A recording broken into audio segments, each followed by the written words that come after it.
kunin mo ang isang takal. Bagong taon ngayon. Kung hindi ako nabigyan ng paninda, ikaw ang magbabayad. Hindi nakatulog si Tito kagabi.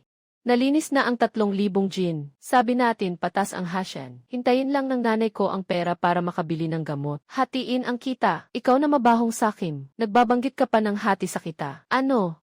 Itabi mo na lang para sa nanay mo. Ako na ang bahala sa pera ng gamot. Pera ang kailangan. Hahanapin ka pa ng tatay mo. Hindi ba at may kaya siya? Ate, huwag kang mag-alala. Umalis na si kuya. Mula ngayon, anak ko na si Howard. May makakain ako. May makakain din siya.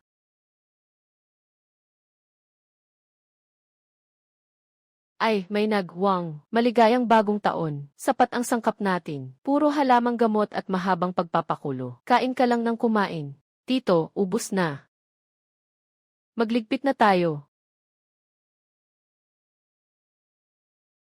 Hindi ka pa ba aalis? Ngayong araw, sa dami ng napasok na pera, di bababa sa 30,000.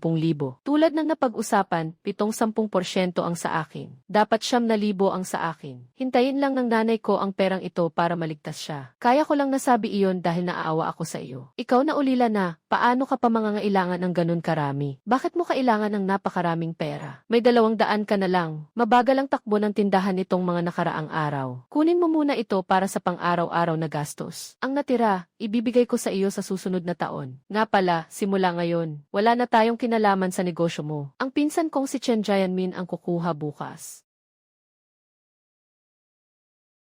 200.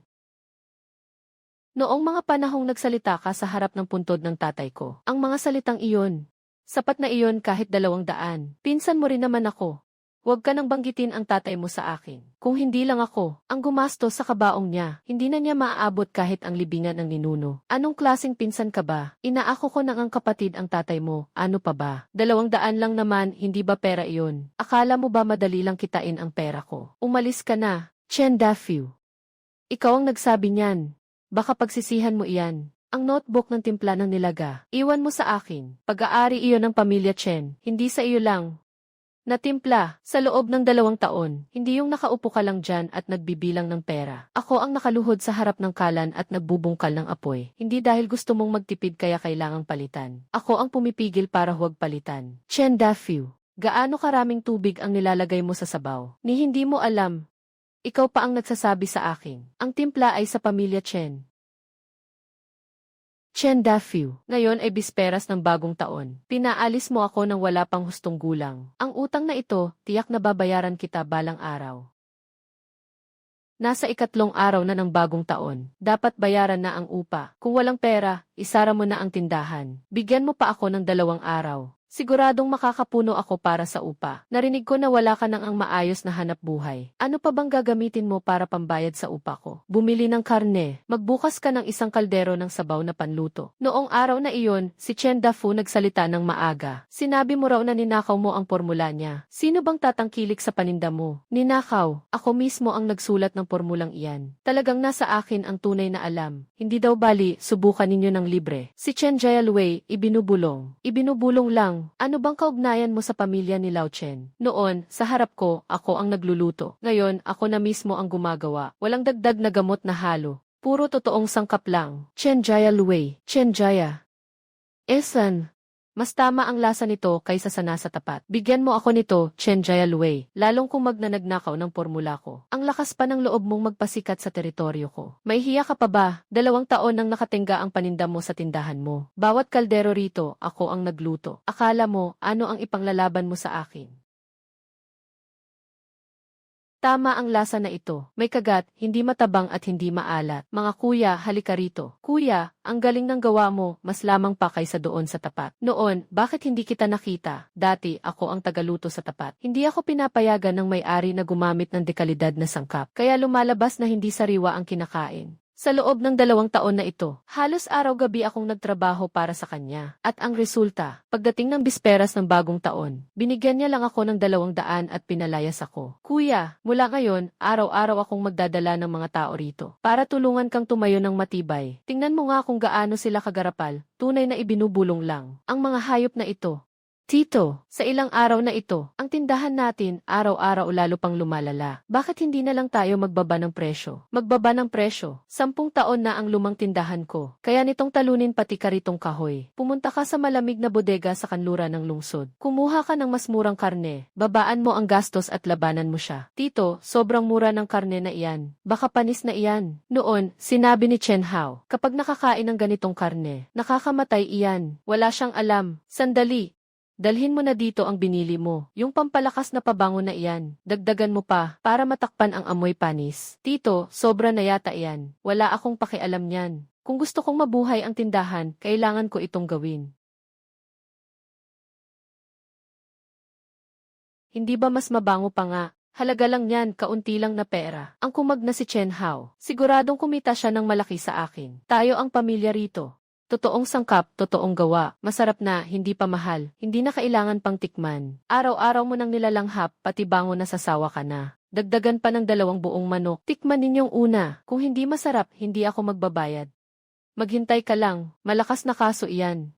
Uy, Manager Zhang. 50 mesa para sa piging. Naku, Manager Zhang. Ipagkatiwala niyo sa akin, huwag kayong mag-alala. Darating ito bukas ng maaga. Kapag natapos ang order na ito, makakabangon na ako. Ang unang bagay na gagawin ko, ay ang durugin ka. Bakit ang baho ng amoy ng karning ito? Hayaan niyo na, ito ay dekalidad. 10 na ang taon ng tindahan namin. Tingnan niyo ang ganda ng kulay. Dati naman ay hindi ganyan ang amoy nito. Paano naman mangyayari yun? Mainit ang panahon, natakpan lang sandali. Walang problema ang mga paninda, sigurado yan. Mamayang gabi ang piging. Mga tagalungsod ang mga bisita. Kapag nagkaproblema, hindi mo yan kakayanin. Anong klaseng kredibilidad ang mayroon ang lumang tindahan? 40,000 ang kikitain sa order na ito. Si Chen Hao na bata, paano niya ako lalabanan? Authentic na putahing Chen, titikman niyo ng libre. Kuya, bakit ka sumisingit? Pumila ka sa likod. Ang bango nito. Ano pong order nyo, kuya? Tikman nyo muna. Kung hindi masarap, libre na lang. Ito bang lieg ng pato? Talagang ikaw ang nagtimpla. Bakit? May mali ba sa lasa? Hindi naman ito mali. Masyado itong tama, sakto lang. Authentic na putahing Chen, libre. Ano ang pangalan nyo, boss? Chen ang apelyido ko. Itong Chen's Braised Food sa tapat. Ano ang kinalaman nila sa inyo? Dati, akin ang tindahan sa tapat. Pero ngayon, sarili ko na itong authentic na putahing Chen. Sandali lang. Authentic na putahing Chen. Kaninang umaga, si Chen Dafu nagpadala sa akin ng isang batch ng paninda. Ang lasa nito kumpara dito ay magkaiba. Tingnan nyo ang isang ito. Kuya, ito ay gumamit siya ng frozen na karne na paso na. Nilagyan din ng matapang na pampalasa para takpan ang lansa. Kapag nakain ito ng mga tao, tiyak na magkakasakit sila. Sigurado ka, hindi ako naniniwala. Kunin mo ang timpla mo at yung sa kanila. Ilagay mo sa tabi ng isa't isa para ikumpara. Malalaman agad ng eksperto sa isang tingin lang. Ang batch ng putahe para mamayang hapon. Ipatanggal nyo lahat. Bukod pa rito, pumunta kayo sa Chen's Braised Food sa tapat at imbestigahan. Siguradong may kakaiba sa kusina nila. Boss, kaya nyo po ba mamayang hapon? Pakimadali ang isang batch ng paninda para sa 50 mesa. 50 mesa, hindi ko po kayang gawin ang ganoon karami. Kahit ang Ruyo Hotel, hindi kayang maghanda ng ganoon karami sa isang araw. Ako po, si Zhang John mula sa Ruyo Hotel. May darating na piging mamayang gabi na galing sa lungsod. Kung kaya niyo pong sagipin ang sitwasyon, kayo na po ang magtakda ng kapalit. Kayong magtakda ng kapalit para sa orihinal na putahe. Magtutulungan kami ng mga kasama ko para matapos agad. Pero gusto ko lang pong sabihin ng maaga. Tunay na sangkap lang ang ginagamit ko. Gusto nyo pa rin bang ituloy? Ang hanap ko lang ay tunay na sangkap. Ito ay para sa atin ng mga kapatid ko, na kailangan nating madaliin ng pansamantala. Sapat ba ang laman ng 50 mesa? Kuya, ang galing ng kamay mo. Ang sayang matulog na lang sa gilid ng kalsada. Hindi muna natin kailangang magmadali, tingnan natin ang gabi. May nakita ba kayo? 3 araw pa lang, nalugi na. Hindi talaga pang negosyo ang batang ito. Kami po ay mula sa tanggapan ng pangangasiwa sa pamilihan. May nagreklamo laban sa iyo. Gumamit ka ng ipinagbabawal na pampalasa sa pagkain. Kumuha muna kami ng paunang pagsusuri. Sa likod mo, gumagamit ka ng pampalasa na nagpapalakas ng amoy at lasa. Maraming sukatan ang lampas na sa pamantayan. Ngayon, pakikooperasyon sa investigasyon. Tiyak may mali dito. Tiyak may gustong manira sa akin. Si Chen Hao ba o hindi? Sa likod mo, tapos na naming kunin ang ebidensya. Ngayon, pakiisara ang tindahan at sumama sa investigasyon. Impossible. Manager Zhang, Saan ba galing ang lasa ng nilagang ito? Tamang-tama ang timpla. May dating sa dila, hindi maalat at hindi matabang. Napakahirap makuha. Bago lang naming kapartner ito. Isang tindahan ng nilagang pagkaing kalye. Bata pa ang may-ari. Pero ang galing talaga ng gawa. Matanda. Habang buhay na akong kumain ng nilaga sa lungsod. Ibigay mo sa akin ang contact niya. Padadalhan ko rin ng order ang higanting bodega sa tabi. CJ, sa mesa na ito ngayon, ito ang pinakabida sa lahat ng ulam. Pag-uwi, ipabalot mo ako ng 2 order. Puro ikaw. Pinapunta kita para mag-imbentaryo. Ano ba tong kahibangan na ginawa mo? Pero tito, ako ang pumunta doon sa murang cold storage. Sabi mo pa noon na niloloko ka raw ni Chen Hao sa pera. Zero. Si Dafu ang pinuno ko. Ako ang napasubo. Si Chen Hao nakipagsabuatan sa mga tagalabas. At sinira ang tindahan ko. Itay, tulungan mo ako. Ako ang nag-asikaso sa batang iyon. Ako mismo ang tumama sa kanya. Chen Hao, tingnan natin kung lalabag ka pa sa sinabi ng lolo mo. Karne ng manok at balikat na baboy, kalahati-kalahati. Gusto mo bang mapatay mo ang tito mo sa galit? Siya lang ang may kasalanan. Gumamit ng expired na karne at ipinagbabawal na pampalasa. Walang nanira sa kanya. Sarili niyang katangahan ang sumira sa kanya. Ano ba? Bago ka dumating, 10 taon na siyang nagnenegosyo na walang aberya. Ikaw ang may gawa ng gulo. Nagkaisa ka pa sa demonyo mong ama. Ginagalang kita bilang nakatatanda. Pero kung ulitin mong banggitin ang tatay ko, sa susunod na bagong taon at pista, huwag mo nang pangarapin pang makita ako. Nagkamal ka na ng tapang, iho. Ang ilang ektarya mong lupa at bakura ng pabrika. Bukas ipapasa ko na kay Dafu ang negosyo. Anong problema sa sulat? Pansamantala lang ang sulat na iyon. Sinasabi ko sa inyo, ngayon may pinuno mula sa lungsod. Darating para bigyan ako ng parangal. Yung opening banquet kagabi sa Ruyu Hotel. Alam ninyong ba, kumain ang pinuno ng nilaga ko. Puring-puri niya, di siya makapigil. Totoo ba o hindi? Hindi ba sabi ng iniimbestigahan siya? Maling akala lang ang investigasyon. Ano ba ang pagkatao ni Chen Dafu? Ako si Chen Dafu. Sino pa ba ang may karapatang magyabang? Sa kalye na ito, 10 taon na akong nagtitinda ng lo. Sa kalye na ito, 10 taon na akong nagtitinda ng lo. Kilalanin lang ako ng lider sa tindahang ito. Hintayin na lang nating makita. Sandali na lang, darating na ang leader. Ipapaalam ko kay Chen Hao na malasang loko siya. Ano ba ang tawag sa 10 taong lumang tindahan? Kapatid, yung tindahan sa tapat, hindi kaya totoo ang sinasabi nila. Yung handaan kagabi para sa pagbubukas ng negosyo. Hindi ba galing sa iyo ang paninda? Akin ang paninda. Halina, halina. Napagod po kayo, leader. Pagdating sa papuri, huwag po kayong mag-alala. Handang-handa na ako.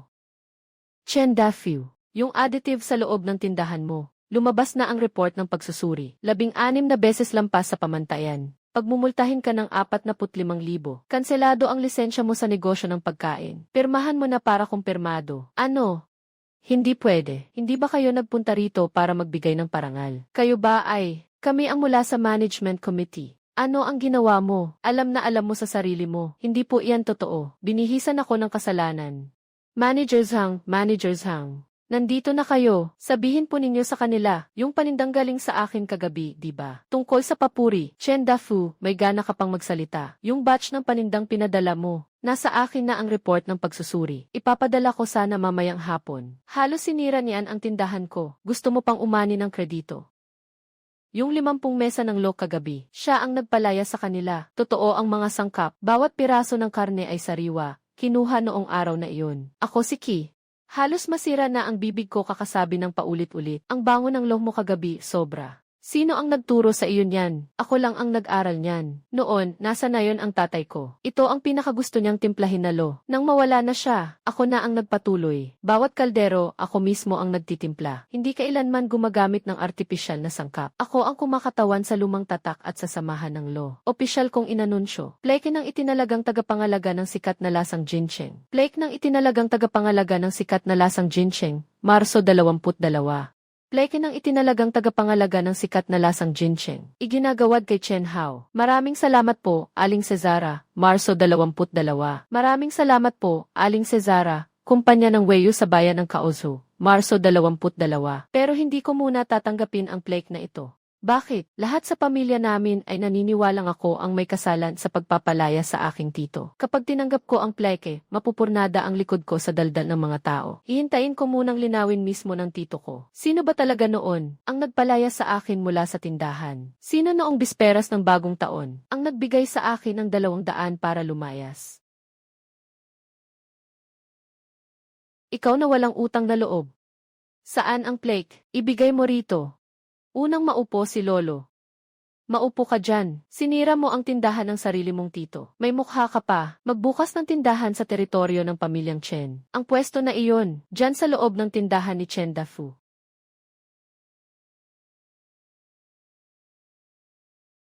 Ito ang talaan ko, 2,730 araw. Araw-araw, ilang libra ang inaasim ko. Gaano karami ang sangkap na gamit? Magkano ang bawat benta? Lahat ng galaw nakatala.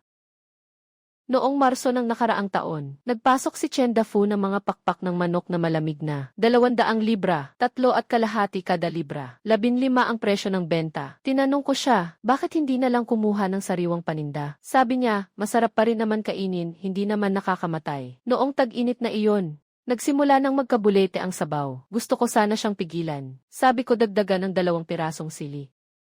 Pero wala nang makatikim na nakararamdam ng pagkakaiba.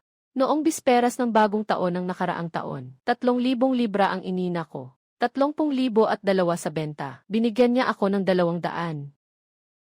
30,002 sa benta. Binigyan niya ako ng 200. Naghihintay si nanay na may pambili ng gamot. Lumuhod ako at nakiusap sa kanya. Sinabihan niya akong hanapin daw ang aking ama para humingi. Sinasabi mo bang ako ang nanira sa kanya? Ang gusto ko lang itanong. Sino ba talaga ang lumulubog sa pamilya Chen? Kuya, ang batang ito ay itinuring ang mga bagay na naitala sa loob ng 2 taon, na parang hindi siya marunong magtahi ng kwento. Dafu, sa mga taong ito, ikaw rin naman, puro chismis ang dala mo. Ako ang tagapagmana ng pamilya Chen. Hindi magkakamali, isang pamilya lang tayong manggagawa.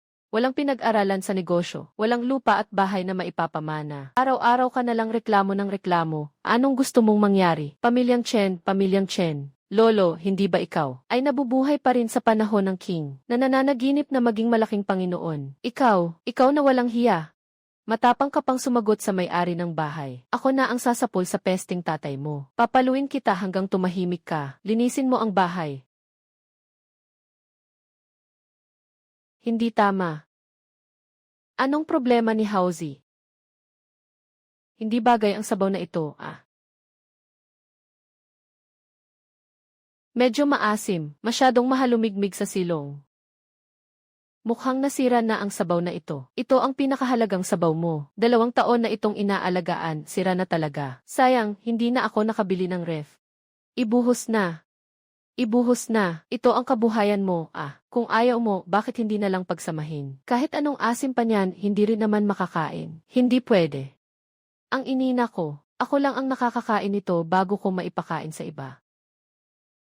Diyos ko, mga kapatid, narinig ko na kulang kayo sa ref. Dito sa lugar ng trabaho, 10-4 ang sama-sama, hindi aabot ng 2,300. Kunin mo na. Kapag naubos na ang sabaw, pwede pang pakuluan ulit. Bakit ka takot sa kasanayan mo?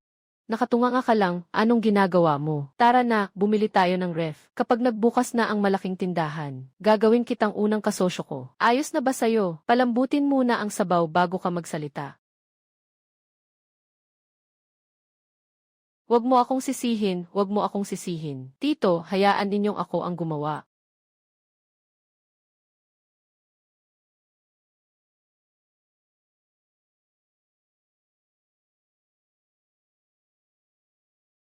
Nandito na ang ice chest ni Hauzi. Mga kasama, dumating na ang ice chest ni Hauzi. Tara, libre ang tikim. Tikim? Kamusta? Libre na nga ba? Kumusta ba? May nagdagdag ng asin sa kaldero. Nasira ang buong sabaw. Sinong demonyo ang gumawa nito? Mga ninuno ko pa. Tumawag na ng pulis. Tapakan mo na siya. Hayaan mong ganito na lang siya apihin nila sa iyo. Wala namang ebidensya. Wala rin naman silbi ang pagpatrol. Pero may paraan ako. Hayaan mo siyang lumabas sa sarili niya. Ang kilalang lutuang Chen. Oy, boss, hindi tayo magbubukas ngayon. Sira na ang lumang sabaw, ako na mismo ang magluluto ng bago. Kung wala kayong gagawin, panoorin na lang ninyo dito. Tingnan ninyo kung kaya kong makapagpakulo. Live ito ito ay. Sige, i-record ko para sa inyo. Ang titulo ay, sabihin mo kung ano. Kahit 200, hindi ko ibibigay. Pinilit ng boss na lumabas ang tunay na maestro ng kusina. Dito na lang natin ilaga. Para makita ng lahat na pwede ring masira ang lumang sabaw, na kaya ring masira ang teknik. Ngayong araw, hindi natin gagamitin ang lumang sabaw. Tubig lang ang gagamitin. Chen, subukan mo. Ipakita ko sa inyo, ano ba ang tawag sa tunay na galing. Nilaso ng iba ang boss na ito. Wala na ang lumang sabaw. Simulan natin mula sa wala. Huwag kayong umalis sa buong live. Ay grabe, sapat na ang kulay nitong ginisa at tamis para masabing may galing. 30 taon na akong nagigisang ganyan. Pero hindi pa rin kasing husay nito. Ang kaluluwa ng halang ay nasa sabaw. Ang ugat ng sabaw ay nasa sangkap. Akala ng iba, kapag ninakaw ang lumang sabaw ko, tapos na ako. Ang lumang sabaw ay mula rin sa simpleng tubig na niluto. Basta tama ang sangkap, tama ang apoy, at tama ang pakiramdam. Isang palayok pa ay sapat na. Tingnan mo ang teknik niya. Kung ikukumpara mo sa kabilang panig na yun, sino ba siya? Kaya bang magpantay? Yung kabilang si Chen Dafu. Sa pagginisa ng tamis, inuuna ba niya ang mantika o ang asukal? Baka nga hindi niya alam. Boss, hanggang kailan mo ba ilalagay yan? Maghintay pa ng 1 oras. Kung gusto ninyong maghintay, pagkalabas nito sa kaldero, unang tikim ay libre ko sa inyo. Kakatapos lang, 50,000 ang nanood ng live. Boss, magiging viral ka na. Howzy? 50,000 ang nanonood. Mas matindi pa kaysa sa mga sikat na online store. Nga, mga kapitbahay sa kalye, tara, libre ang tikim. Libre ang tikim. Ngayong araw, tubig ang gamit sa palayok na ito. Libre ang tikim. Libre ang tikim. Walang kahit isang patak ng lumang sabaw. Libre ang tikim. Pagkalabas ng sabaw, tikman ninyo agad. Hindi ba mas masarap pa rin kaysa dati? Bakit? Dahil ang totoong sikreto ay wala sa sabaw. Nasa puso. May nagnanakaw ng sabaw ko. Sinisira ang sabaw ko. Pero hindi niya kayang nakawin ang 2 kamay kong ito. Narinig ba ng pamilya ninyo? Sa round na ito, ako ang nakipag-usap kay boss. Hoy, bata. Lapit ka rito. Napanood ko na yung live stream mo kanina. 50,000 ang nasa online. Ang husay mo, bata. Pakiusapan mo muna yung upa kahit 2 araw. Ngayon lang ako nakakagawa ng bagong sabaw. Sino bang nagsabi na sisingilin kita ng upa? Yung stall sa gilid ng kalsada. Yung dati mong inuupahan sa tindera ng bao. Noong nakaraang buwan, tumakbo na siya. 25 metro kwadrado. Kasama pa ang tubig at kuryente. Libre ang upa mo sa loob ng 3 buwan. Huwag kang magmadali sa pasasalamat. May kondisyon ako. Mas alam ko pa kaysa kay Chen Dafu kung anong klaseng tao siya. Mas malinaw sa akin kaysa sa iyo. Noong buhay pa ang tatay mo, sikat na sikat ang lasa ng adobo dito sa kalye. Nang wala na ang tatay mo, nag-iba na ang lasa. Isang kondisyon lang ang sa akin. Huwag mong hayaang makabangon ulit ang matandang iyon at ibalik mo ang karatula ng pamilya Chen. 3 buwan. Pagkalipas ng 3 buwan, kung hindi ko pa rin kaya, ibabalik ko ang susi sa inyo. Hindi bababa ang upa ni 1 sentimo. Basta, bukas, lilinisin ko na ang lugar. Ang pangalan ko ay Wang Xiulan. Huwag mo na akong tawaging ate ng paulit-ulit. Baka tumanda ako ng maaga niyan. Haozi, halika't tingnan mo ito. Ito. Dito nagkaroon ng tindahan noon ang tatay mo. Pagkatapos, inangkin ni Chen Dafu ang pwesto at pinalitan niya ang sariling karatula. Ang susi na ito, palihim ko itong itinago sa likod ng kahoy na tabla. Naisip ko, balang araw, kailangan din niyang ibalik ito. Kuya, gusto mo bang makipagsosyo sa akin? Ako ang bahala sa brace, ikaw ang bahala sa pagbenta. Hatiin natin ang kita, 5-5. 5-5. Nasisiraan ka na ba? Isa lang akong hamak na trabahador. Magkano ba ang halaga ng galing mo? Hindi mo ba alam sa sarili mo? Nasira ang lumang sabaw noong gabing iyon. Ibinigay mo sa akin ang pera para sa buong trabaho. Mula noon, hindi ka na kuya ko. Kapatid kita, kuya. Sa magkapatid, walang magmamaliit kanino man. Pinakamalaking swerte sa buhay ko ay ang makilala ka. Binili ko pa noon ang inihaw na pato. Napag-isipan mo na ba ang pangalan ng tindahan? Tawagin na lang natin itong Lasa Chen Braised Stall. 3 araw ko na itong binenta. Bawat pila, kalahating oras. Bibili pa ulit ako. Magkaka-interes na rin ang katapat. Anong interest? Naalala niya ba kung anong klaseng tao ang bawat customer?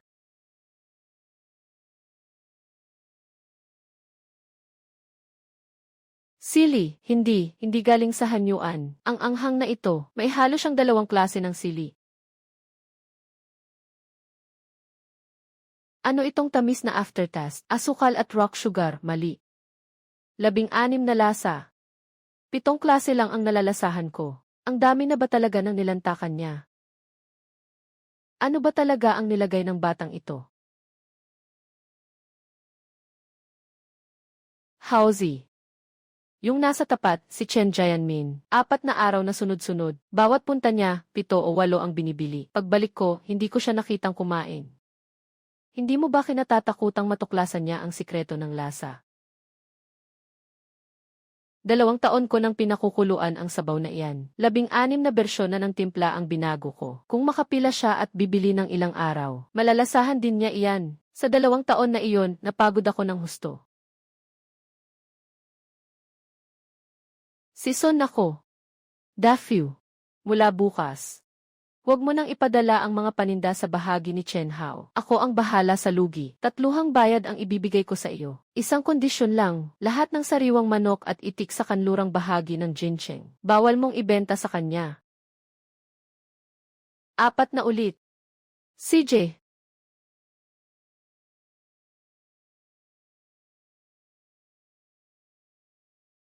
Hauzi, hindi kita matitiis ni Tito. Mula ngayon, hindi ka na namin mapapadalhan ng mga paninda. Sino ba ang nakaunawa kay Tio Sun? Ito ang bayad mo sa huling order. Ibabalik sa iyo. Huwag mo nang itanong. Kailangan kumain din si Tito.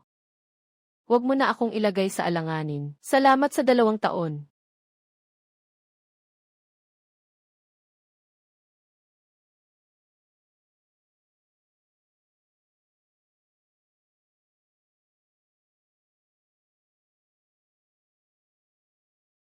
Ilan ba ang gusto mo? 50 manok sa isang araw, 80 kilo ng dibdib ng itik. Mabuti ang kalidad ng mga paa ng manok.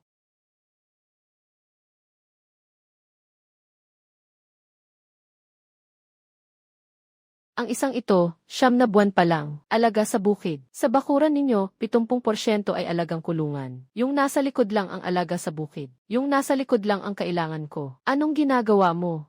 Mas matalas pa ang mga mata ng mga katrabaho ko kaysa sa akin. 7 taon ng nilulutong karne. Magandang sangkap, magandang sabaw ang lalabas. Kapag pangit ang sangkap, sisirain ang pangalan mo. Hahaha, ayos. Sa susunod, mas mabuting itabi mo na lang para sa iyo ang pinakamaganda. Mas mura pa sa 2 pirasong paninda ang presyo. Isang ika-10 na lang. Magkaibigan tayo.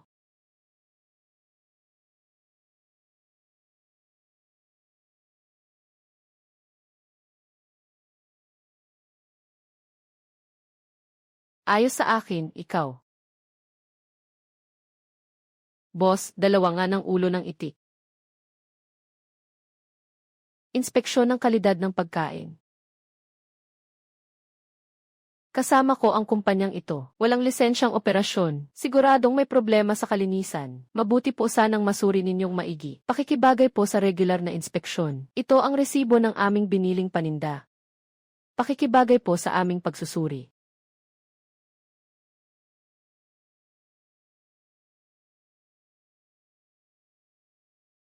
Kumpleto ang resibo at pinanggalingan ng mga paninda. Kumpleto ang resibo at pinanggalingan. Pasado sa kalinisan. Kahapon lang ipinasuri nila utang noong nakaraang buwan. Nasa cellphone ang ulat. Nakita ko na iyon.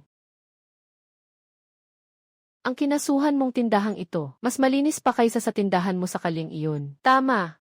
Yung nilagay mo sa likod na kusina noon, nakuha namin. Yung boat ng additive. Nabayaran na ba ang multa?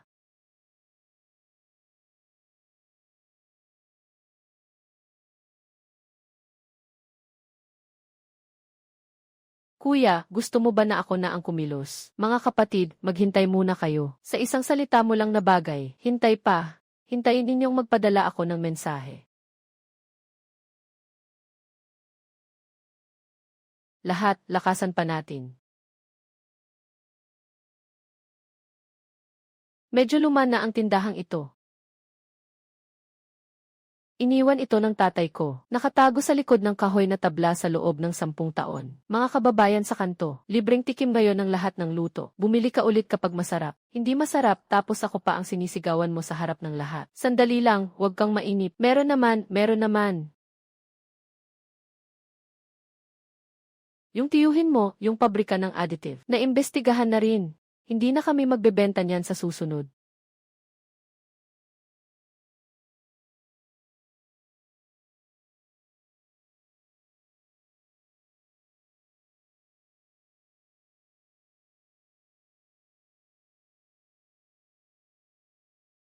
Wala akong pakialam kung may formula o wala. Paiyakin ko ang tindahan niya sa pagkalugi.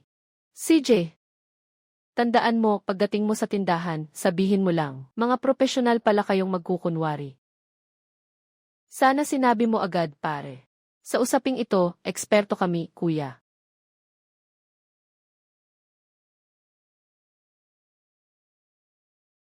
Si Boss Chen ba iyon? Mukhang malakas ang benta. Hindi ko kayo kilala. Ano bang sama ng loob mo sa amin? Umupo kayo at mag-usap tayo. Huwag kayong magwala, aarestuhin kayo niyan. Aarestuhin. Pare, eksperto tayo sa pagkukunwari. Hindi naman kami nandito para manggulo. Sa tingin mo, bakit kami aarestuhin ng pulis? Paligiran niyo sila.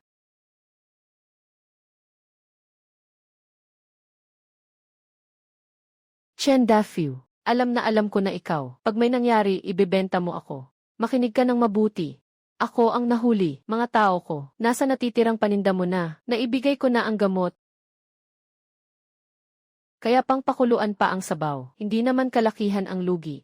Si Chen Dafu, napagsabihan din ng husto. Kung ganyan naman siya kagahaman, dapat alam na niya na balang araw, siya rin ang babalik sa kanya ang ginawa niya. Tapos na. Lubos na tapos na. Kahapon lang, may nakuha akong malaking order mula sa hotel. Akala ko makabawi-bawi ako. Ang laking kawalan. Ang batang yon. Bukas ng alas 7 ng umaga, hindi na maipapadala ang paninda. 60,000 yuan ang kabayaran sa paglabag sa kontrata. 60,000. Saan ako kukuha ng napakalaking pera?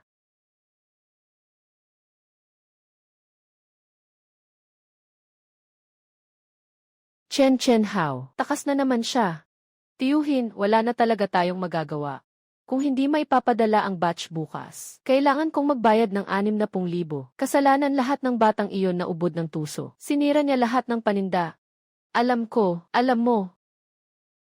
Hindi lang alam mo ang tungkol dito. Alam mo pa na naghahanap ka na ng paninda sa buong lungsod ngayon. Saan ka man pumunta, may pader na tatama sa iyo. Ikaw, may paraan ka ba? Pumunta ka ngayon sa bukid ng alagang hayop, baka umabot pa. Sa bukid ng alagang hayop, araw-araw, alas 4 ng madaling araw. Nagsisimula na silang maglabas ng paninda. Sariwa ang dami at hindi rin mataas ang presyo. Punta ka na roon at pumila. Bago sumikat ang araw, makakakuha ka pa ng ilang batch. Huwag mong sayangin ang oras ko.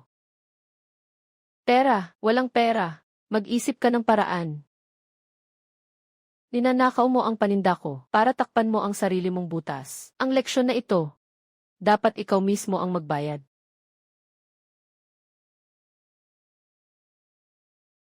Maliit na may-ari, tingnan mo ito. Hindi ako mahilig sa karne. May maihahain ba kayong gulay, boss? Gulay na braised, pwedeng ihain. Yung klase na mabilis maipadala. Iyan ang binibili ng mga tao sa buong bansa. Mga kababayan, higit 2,000 likes. Tingnan mo itong post na ito. Tagahilagang silangan ako. Paubos na ang patukan ng inyo bang pagkaing adobo ng pato. Seryoso na. Pakiusap sa may-ari na gumawa ng bersyong walang karne. At isa pa ito. Kung may bersyong walang karne, diretso akong order ng 100 gin. Adobong walang karne. Walang karne, mga produktong toyo na ganyan. Matibay sa pagkakapanatili, mabilis ding maipapadala. Ang galing ng gawa ng kamay mo, pag-aralan nga natin. Hindi naman sa hindi pwede. Walang karne na manok, pato at hamon. Halos pareho lang ang proseso sa paggawa ng adobong baboy. Kailangan lang ay ayusin ng kaunti ang timpla. Sige, tikman natin. Ayos, ngayong gabi, pag-aaralan ko pa ng husto. Adobong baboy, adobo. Pamilihan ng adobong baboy, mabilis na pagpapadala, hindi lang basta bumubuhay sa negosyo sa paligid. Kaya itong kainin ng mga tao sa iba-ibang lugar sa buong bansa. May ideya ang planong ito.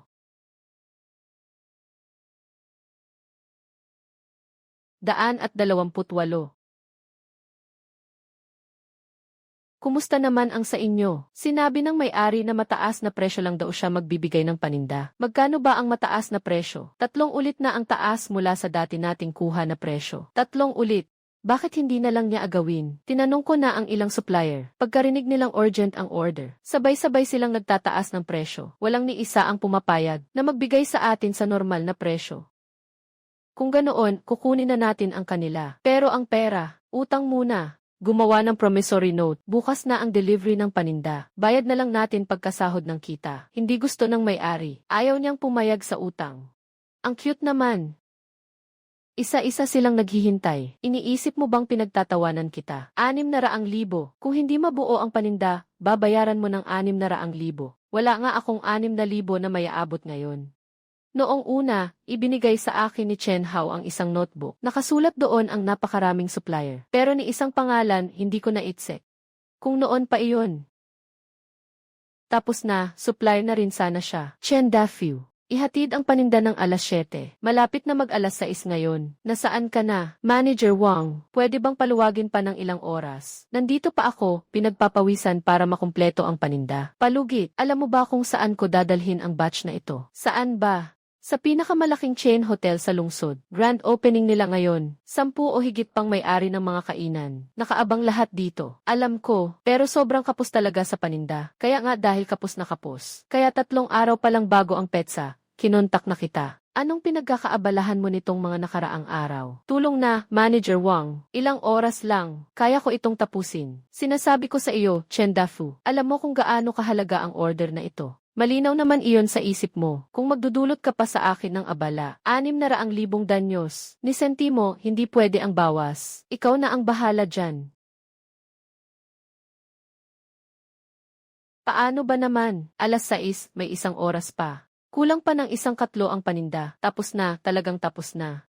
Ang sabi ko lang, si Chen Hao na batang iyon. Siguradong puputulin niya ang magandang bukas mo. Sino ba ang nagsabing ikaw ang mamahala noon? Tumahimik ka nga, ang ganda na ng mukha mo kung makapagsalita ka pa. Ako. Kung hindi ka lang walang silbi, hindi sana ako babagsak ng ganito ngayon. Pati isang paninda, hindi mo mapaninindigan. Yung supplier na kinokontak mo, hindi rin mapasagot. Mas may silbi pa ang mag-alaga ng aso kaysa sa iyo. Kuya, may punto ba ang sinasabi mo? Yung mukhang mabait na punto.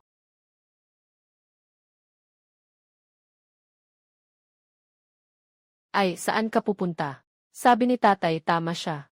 Hindi ganoon kadaling gawin ito. Hindi lahat pwedeng maging gaya ni Chen Hao. Pero ano na ang gagawin natin ngayon? Wala nang pera, hindi sapat ang paninda, puro palpak ang mga tao. Chen Hao, hindi mo pwedeng gawin sa akin ito. Alam mong dapat sino ang kuna ng paninda. Bakit hindi mo sinabi agad? Naibigay na ba ang malaking batch na iyon? Nakikinig ako. Sabi mo, kikita ng malaki sa pagkakataong ito. Kumusta naman? Nasa kamay na ba ang pera? Tay, anong nangyari? Hindi na ihatid ang paninda. Hindi ka tinulungan ni Chen Hao. Mabait naman ang batang iyon. Matigas ang ulo. Sinira ang paninda. Hindi ko na maipaliwanag. Sabi ko na nga ba, hindi mabuting tao ang matandang iyon. Maging ang mukhang inosente, masama rin pala. Tunay na lobo sa balat ng tupa. Hindi pa nga sanay na lobo. Mali ang tindig ng itaas, baluktot ang ibaba. Gaya ng kanyang ama, walang puso na nilalang. Sinasabi ko sa iyo, hindi aasa sa batang iyon. Ganito pa rin ang kaya nating ayusin ng maayos. Dahil ikaw ang anak ko. Ang anak ko ang pinakamagaling. Paano ko ba iyon ayusin ng maayos? Si Chen Jianmin, kahit ano hindi alam gawin. Ako rin naman, hindi pa nagawa iyon. Hindi ko pa talaga personal na pinatakbo ang mga ganyang bagay. Saan ba ako kukuha ng mga panindang iyon? Ikaw, huwag ka munang magmadali. Siguradong may mahahanap ka. Ako ang maghahanap noon. Kailangan mo pa bang sabihin iyan?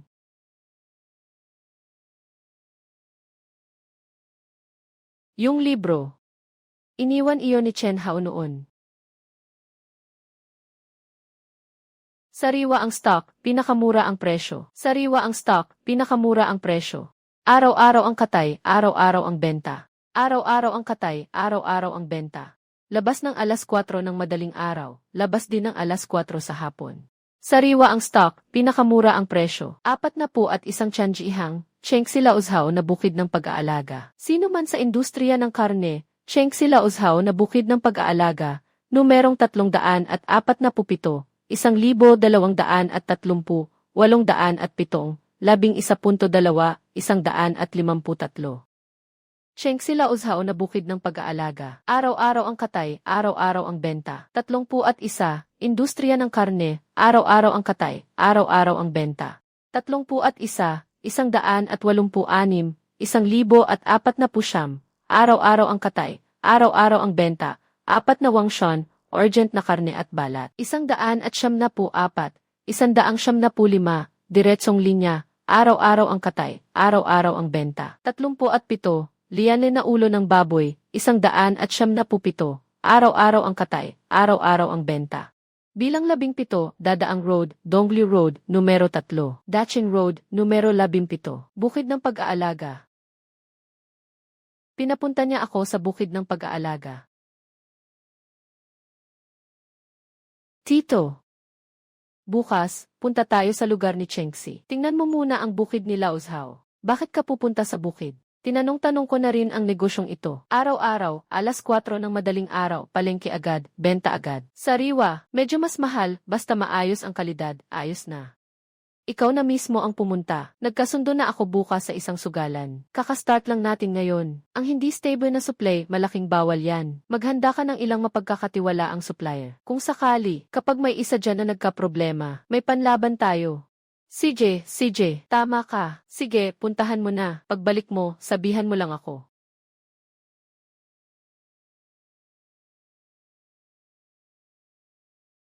Labinsyam na piraso na may nakakalubag na 125. Labinsyam, 32, 135, 3,550, siyam. 165, 135, 5,550, 135, 150, 5,335, 135,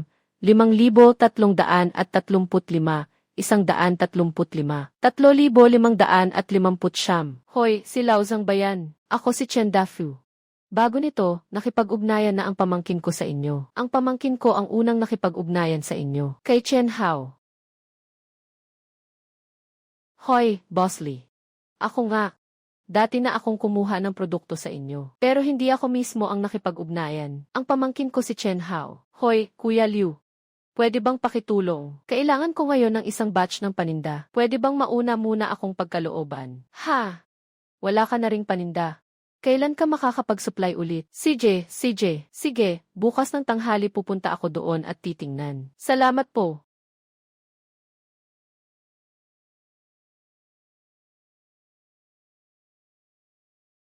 Boss Maliit, narinig mo ba? Yung tito mo, buong lungsod, naghahabol ng paninda. Alaynan, sabi ng mga tao, tumatawag siya kahit saan mapunta. Parang langgam sa mainit na kawali, aligaga. Sabi mo, dati kahit ano hindi niya pinapansin. Ngayon, biglang nagdasal na parang huling sandali. At sa totoo lang, talagang wala siyang alam sa linyang ito. Wala siyang alam. Kaya heto, pasikot-sikot pero naghahabol pa rin ang paninda. Kung hindi siya malulugi ng todo, di himala na. Wala nang makakatulong sa tabi niya. Nga, dati, nandyan ka para tumulong sa kanya. Kaya wala na siyang kailangang asikasuhin. Ngayon, umalis ka na.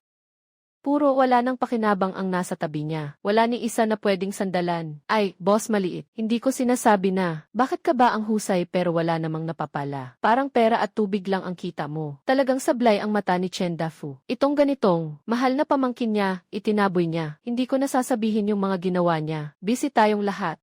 Bahala na siya. Araw-araw nga tayo kulang sa benta. Sino pa ba ang may oras na intindihin siya? Naibalik na ang telepono sa kanya. Naipaliwanag na rin ang paraan. Pwede bang hayaan na lang siyang malapa sa sarili niya? Nandito ka na pala. Ano nang nangyari? Buti na lang at nitong mga araw na ito ang paninda ninyo. Ang branded namin na braised dishes sa tindahan. Nabenta ng husto ng 2 beses. Napuri ng boss ng ilang ulit. Ayun, ayos na. Paki-verify muna ang kargamento ngayong araw. Hindi na kailangan. May tiwala ako sa kargamento mo. 576. Sige, ililipat ko na roon. Dragon da merienda, meriendang dragon da merienda, merienda, Jincheng. Jincheng, dragon da merienda. Wag mo munang ilipat, da merienda. Wag mo munang ilipat. Hayaan mo na lang silang maglipat. Halika rito, may gusto akong sabihin sa iyo na seryoso. May magandang balita ako sa iyo. Itong bagong tindahan namin, ilang araw pa lang mula nang magbukas. Sa punong tanggapan, naitala na nila ang pangalan mo. Isulat mo ang pangalan ko. Ibig sabihin, para sa pangmatagalang supply ang usapan. May parte ka. Hindi lang itong paisa-isa o paminsan-minsang order. Pipirma tayo ng kontrata, isang seryosong pangmatagalang partnership. Talaga. Bakit ko naman kayo lolokohin? Ang sabi ng boss ay, matatag at maayos ang supply ng kumpanyang ito. Sariwa ang kargamento. Sulit itong pangmatagalang pakikipagtulungan. Salamat po. Maraming salamat po talaga sa pagdepensa sa akin. Wala naman akong ipinaglaban para sa iyo. Ikaw lang ang talagang maayos ang kargamento. May isa pa akong sasabihin. Sige po, sabihin ninyo. May isa akong sideline dito. Araw-araw, maaga akong pumapasok sa bundok para maghatid ng kargamento. Isang mataas na klase na resort village iyon. Ang kusina nila ay sobrang taas ng hinihingi sa karning manok at pato. 300,000 kada biyahe. Kung maayos ang kalidad, bayad agad sa araw na iyon. Medyo kapos lang sa oras. Kailangan talagang napakaaga sa umaga. At ubos din ang oras sa biyahe pabalik. Tingnan mo, gusto mo ba o hindi? Upa sa tindahan, sweldo ng mga kasamang manggagawa, at pagpapagamot ng nanay ko. Kada piso kailangang kitain. CJ, ako na ang sasalo sa trabahong ito. Ayos, gusto ko talaga ang ganyang tao.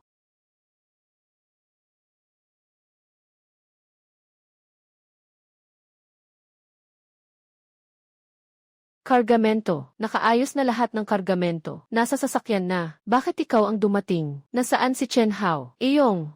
Hindi siya nakarating. Hindi ba siya ang maihawak ng paghahatid ng kargamento? Mukhang maaasahan naman ang batang iyon. Hindi po ninyo alam. Mukhang tapat at tahimik ang batang iyon. Pero tuso pala.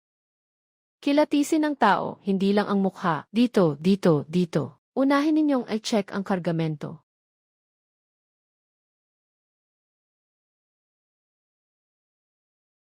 Itong ilang kahon sa taas mukhang bagong pitas. Pero sa ilalim, puro karne na ng Chen. Pati kulay, hindi na tama. Chen Dafu, sinisindak mo ba ako? Anong problema kung hindi maayos ang kargamento? Walang problema. Ngayon, alam mo ba kung anong araw ngayon? Puro mga mataas na kliyente ang dumating. Tapos binigyan mo pa ako ng sandamakmak na bulok na manok at pato. Pwede akong magbaba ng presyo. Basta bayaran mo ako, ibebenta ko. At dagdagan mo pa ng kaunti ang pampalasa. Tinatakpan ng lasa. Hindi talaga ito mapapansin ng customer. Akala mo tanga ako. Malinaw at maayos ang kontrata. Ihatid ng sakto sa oras. Garantisado ang kalidad. Kapag nahuli ka ng 1 o 2 beses, ayos lang. Hindi ko na kailangang makipaglaro pa sa iyo sa usapang damdamin. Pakiusap ko sa inyo, boss. 600,000 kabayaran. Kahit 1 sentimo, bawal mabawasan. Hindi ko mailalabas. Hintayin nating magharap sa korte.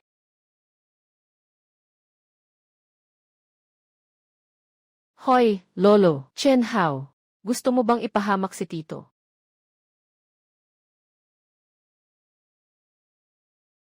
Lolo, ano ba ang sinabi mo ngayon lang? Ang usapin ng tito mo. Nangahas kang sabihing wala na akong pakialam. Alam mong nagtitipid siya ng paninda. Hindi mo siya tinulungan. Pinipilit na siyang magbayad ng 600,000. Bakit ang tigas ng puso mo? Tito ko siya. Dinala niya ako sa lungsod, tandang-tanda ko iyon. Pero siya mismo ang nagdala ng maisakit na manok at pato. Para lang mandaya ng kapwa. May kinalaman ba ako dito? Kung may kaunting puso ka pa, ibigay mo na lang kay Tito ang tindahan mo. Sa 1 taon niyang pinaghirapan, ilang dosenang libo lang ang kinita niya. Tapos 200 lang ang ibinigay mo sa akin. Ngayon ibibigay mo pa sa kanya ang tindahan ko. Ikaw na walang hiya. Sinanay mo siyang maging walang pakundangan. Ang tapang mong sumagot pabalik sa akin, ha? Kayo ang sumira sa kanya.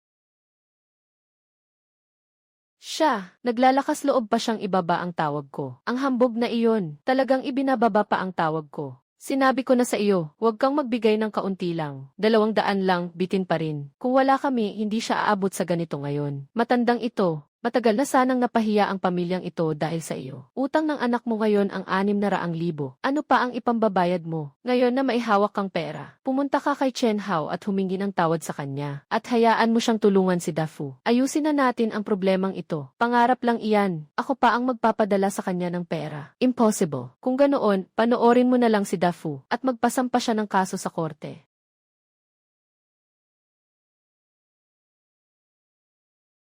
Ikaw bang si Chen Hao, iho? Mabuti po, Master Liu. Ito ang paninda ngayong araw. Pantay ang taba sa laman, matingkad ang kulay, sariwang-sariwa, tama ba? Mga panindang pumasok 3:00 ng madaling araw, ikinarga 4:00, umalis 5:00, at nakarating dito ng 6:00 Kaya pala matindi ang rekomendasyon sa iyo ni Lao Zhang sa akin. 3,000. Natanggap mo na ba? Natanggap ko na. Salamat, Master Liu. Ikaw ang maayos sa iyong paninda. Ikaw ang maayos sa iyong paninda. Dito sa amin, kinakausap pa ng dahan-dahan ang mga customer. Kapag bahagya lang na hindi sariwa, nahahalata agad sa lasa. Pagkapasok ng panindang ito, mas magiging magaan ang kusina sa likod. Huwag po kayong mag-alala. Mula ngayon, ganito na ang magiging pamantayan sa bawat biyahe. Sige po, dahan-dahan po kayo. Maayos po itong ihatid. Tamang-tama, dumating ka na. Magrerenta na ako. Hindi na pwede. Anong hindi na pwede? Ilang araw pa lang mula nang bayaran ko ang renta. Hindi ko na kaya ito. Bakit hindi pwedeng magbitiw? Malinaw naman ang nakasulat sa kontrata. Maagang pagputol ng upa. Hindi ibabalik ang renta. O ililipat ang paupahan. O itutuloy na lang ang operasyon. Ako ngayon. Tingnan mo nga ito. Wala nang paninda. Wala nang tao. Paano mo ako mapagpapatuloy na magbukas? Chen Dafiu. Narinig ko na binayaran mo raw ng 60,000. Baliw ka ba? Pwede bang hinaan mo ang boses mo? Ano raw, hinaan ko ang boses ko? Sinasabi kong huwag na huwag mo akong kausapin ng ganyan. Chen Hao, hindi ka ba nakikinig? Ayos na. May utang ka pa sa akin, alam mo ba? Mas mabuti pang hiwalayan mo na siya agad. Noong kumakayod ako para kumita, araw-araw ka lang sa bahay, nakatunganga. Sinasabi mo pang ikaw ang bahala sa anak at hindi nakikialam sa negosyo ng tindahan. Ngayong may problema na, saka ka papasok at makikialam ng ganito. Sino ba ang nagpakasama ng ganoon kay Chen Hao noon? Ngayon siya pa ang kumakayod, ikaw pa ang gusto mong magbayad. May hiya ka pa ba? Hiwalayan mo na siya. Tama na. Sira na ang pangalan ng tindahan mo. Hindi lang mga kasamahan ang nakakaalam niyan. Kahit ang mga parokyano alam na, gamit ka ng bulok na manok at pato bilang pantawid. Kahit itira mo pa iyan, sayang lang sa renta. Mas mabuti pang ibenta mo na agad ang pwesto. Baka mas kaunti pa ang lugi mo. Kung patatagalin pa, lalo lang walang sasalo. Ganito na lang ang gawin natin, ate. Honest na negosyo, malinis na bentahan at bili. Siguradong lalo lang dadagsa ang kita. Yung pamangkin mo, mukhang maayos naman ang takbo ng tindahan. Kung talagang hindi na kaya, hanapin mo siya. Suyuin mo na lang at papayag siya na manatili ka. May utang ka pa sa akin. Wala ka na ring mapupuntahan. Paarihin mo ako. Paarihin mo nga. Wala na akong natira. Tumakas ang misis mo. Hindi na magagamit ang mga kapatid. Pinaalis ko na ang pamangkin ko.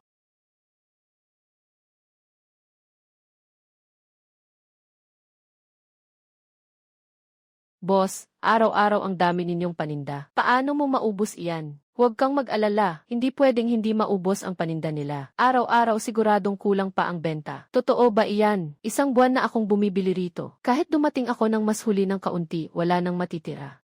Lahat ng gawa namin ay sariwa at niluluto araw-araw. Hindi kami nagbebenta ng panis o tira-tira. Maganda iyan. Gawa ngayon, benta ngayon. Pag naubos, isasara na, para mapapanatag ang lahat.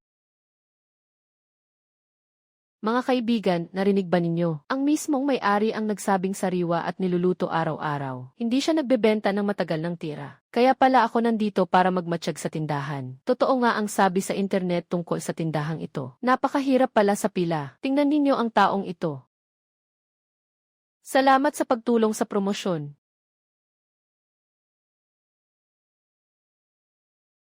Magkano? Ikaw na ang tumingin. Ako na ang lalabas. Maliit na lang ang gastos, malaki pa rin ang kita. Mas malaki pa sa inaakala ko. Ang perang ito, hindi lang basta nakalipas na ang upa. Hindi lang basta nakalipas na ang upa. Ang bayad sa pagamutan ni inay, ang bayad sa operasyon, pati yung mga utang dati. Saka na ang ginhawa, kung medyo kumita lang sana tayo noong bagong taon. Itabi lang natin ang puhunan sa upa. Ang sobra, ibalik mo na lahat. Ipangpatingin mo kay inay, kuya, ate. Sa mga araw na ito, nahirapan kayo ng husto. Araw-araw akong kumakayod hanggang gabing-gabi. Sabi mo, wala naman, di ba? Ikaw ang talagang nahirapan. Hindi. Ikaw ang mas nahirapan. Sige na. Bilisan mo, tawagan mo si inay. Para mabalitaan din niya ang magandang resulta. Hoy, Hijo, may magandang balita ako sa iyo. Ano bang nangyari? Kapag walang nangyari, mabuting balita iyon. Nay, kumita na ako. Magkano ang kinita mo? Sapat na pambayad ng utang. Sapat pa para ipagamot kita. Nay, pagpasok ng bagong taon, pumunta ka rito. Dito ka na tumira sa tabi ko. Sa inyo, aba, magkano kaya ang aabutin yan? Hindi na. Baka mabalisa ka pa. Sa tagal na rin ito, matagal ko nang pinag-ipunan at binabayaran ang utang. Ikaw naman, nagtitiis ka lang dyan sa bahay. Hindi ka pa ba nakakapunta sa lungsod? Halika, tingnan mo ang malaking syudad. Ako, pwede ba akong pumunta? Pwede. Iayos mo na ang mga gamit mo at pumunta ka rito. Bibilhan kita ng pamasahe. CJ. Sige, aayusin ko na at pupunta na ako.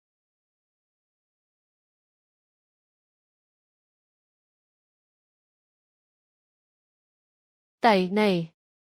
Bakit kayo na parito? Nasaan ang anak mo? Papuntahin mo siya at sagutin ang telepono. Ano ang nangyari at napakatagal na? Ano nga ba?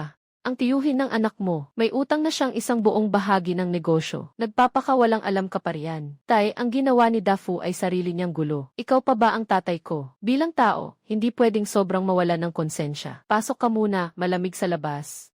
Kasalanan lahat ni Chen Hao. Kung hindi niya inipit si Dafu, hindi sana napunta si Dafu sa ganito. Hindi mo ba pwedeng itigil? Ang lahat ng sisi sa kanya, sabi na mismo ng may-ari ng tindahan. Baka naman may sakit na manok o pato ang dinala ni Dafu. Ano nang kinalaman yan sa anak ko? Huwag mo nang idamay iyan sa usapang ito. Kung tutulong si Dafu, mapipilitan ba siyang umabot sa ganyang lagay? Iniwan niya kay Dafu ang phone book. Binalaan pa nga niya si Dafu noon. Ano pang magagawa niya? Kung kinikilala mo pa ako bilang tatay mo, tumawag ka ngayon din sa anak mo. Sabihin mong pumunta siya roon at kausapin ang may-ari. Sabihin mong sinadya niyang ilagay ang bulok na karne. Wala itong kinalaman sa pamilya ko kay Dafu. Ipasalo mo kay Xiao Hao ang problemang ito. Kung si Xiao Hao ang naaksidente ngayon, palalabasin mo bang si Dafu pa ang may kasalanan? Ipapahamak mo ba siya para sa kanya? Sa mga taon na ito, ano ba ang naging pakikitungo sa iyo ni Chen Hao? Bawat pagbalik ko, may dala akong pasalubong sa inyo. Heto po ang pera ninyo. Noong nagkasakit kayo, siya ang takbo rito at takbo roon para sa inyo. Bumili ba si Dafu ng damit para sa inyo noon? Paano niya kinita ang napakaraming pera sa isang taon? Kasi may utang siya sa pamilya natin. Kung hindi tayo, nakatira pa rin siya sa baryo. Nabayaran na niya kahit ang utang niya sa pamilya ninyo. Ang gastusin ninyo sa gamot sa bahay ng matatanda. Siya ang gumastos. Ang pulang sobre niya tuwing bago ang taon, siya rin ang nag-aasikaso. Kapag sumasakit ulo ninyo o nilalagnat kayo, siya ang bumibili ng gamot para sa inyo. Yung phone book niya, siya mismo ang sumulat ng paisa-isang letra. Lahat naisip niya. Sino pa ba ang iisip para sa kanya? Ganyan din ba ang iniisip mo? Hindi. Masyado lang talagang paborito ng tatay mo si Dafu.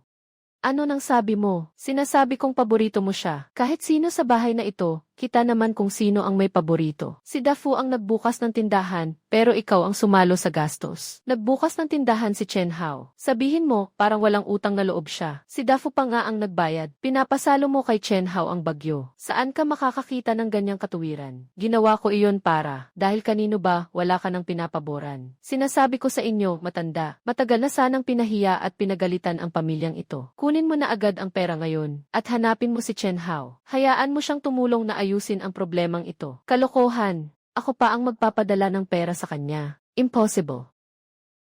Manugang. Ganyan talaga ang ugali ng lolo mo. Inay. Alam ko, hindi kita sinusumbatan. Noong naririto ka pa, napakaliit at sarado ng mundong tinitirhan ko. Ni hindi ako makapagsalita. Ngayon, ang bata, sa wakas ay nakapagpatayo na ng negosyo sa labas. Hindi ko siya pwedeng hilahin pababa. Matututo rin akong lumaban, kahit huli na ng kaunti.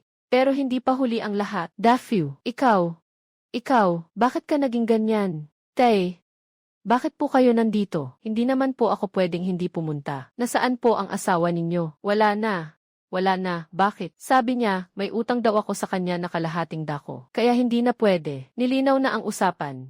Noong may pera ka pa, hirap na hirap siyang lumapit sa iyo. Ngayon na wala ka ng pera, talikod lang ang ibinigay niya at umalis. Walang puso.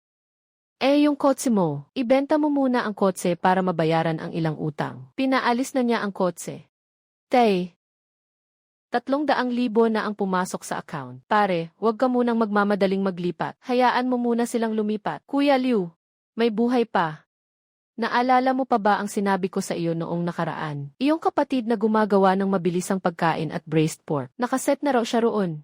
Nakapwesto na siya roon, 15,000 kada araw na paninda. Kulang kami ng isang matatag na pinagkukunan ng paninda. Sinabi na kita sa kanya, kung interesado ka, aayusin ko agad na magkita kayo. 15,000 kada araw, 450,000 kada buwan. Kita na lampas 80,000. Sapat na para mabawi ang pera sa bukid ng pagpapalahi. Pero sa dami na ito, pag nakuha na natin, hindi pwedeng magkamali kahit kaunti. Inspeksyon, pagde-deliver, kahit anong link sa proseso, kapag pumalya, babagsak tayo. Sobra kasi sa kasakiman si Chen Dafu kaya niya napahamak ang negosyo. Master Liu, pag-iisipan ko muna. Ang laki ng order na ito. Kailangan ko itong kalkulahin ng mabuti. Huwag kayong magmadali, umuwi muna kayo at pag-isipan ng dahan-dahan. Huwag kayong magmadali, umuwi muna kayo at pag-isipan ng dahan-dahan. Kapag malinaw na sa inyo, tawagan ninyo ako. Itong trabaho, iiwan ko muna sa inyo. Salamat, Master Liu. Chen Hao, ilang araw na kitang hindi nakikita. Mukhang maganda ang takbo ng negosyo mo. Malaking lugi pa nga, maganda ang pwesto ng tindahan ninyo. Nga, ate. Bibigyan ko po kayo ng dagdag na baon sa hapunan ngayon. Sa susunod, kapag kumain kayo rito, may diskwento kayong 60. Ang bata mo, hindi lang ito ang habol ko. May seryoso akong sasabihin sa inyo. Sige, sabihin mo. Narinig ko raw noon na ang bukid na nag-supply kay Chen Dafu. Sa pagpapalahi, nasisira na ang pangalan ng amo, kaya hindi na ito tumagal. Ang buong pabrika, halos napunta sa ibang supplier. 600 lang. Saan ninyo narinig yan? Kumalat na iyan sa palengke, pagkaalis ng amo, pagkatapos ng issue sa maisakit na manok at pato. Hindi na nila mailalabas ang normal na dekalidad na karne. Hindi pa mabayaran ang utang sa bahay, kaya napapadyak na sa inis. 600, kumpleto ang kagamitan at lugar. Malaki ang kita.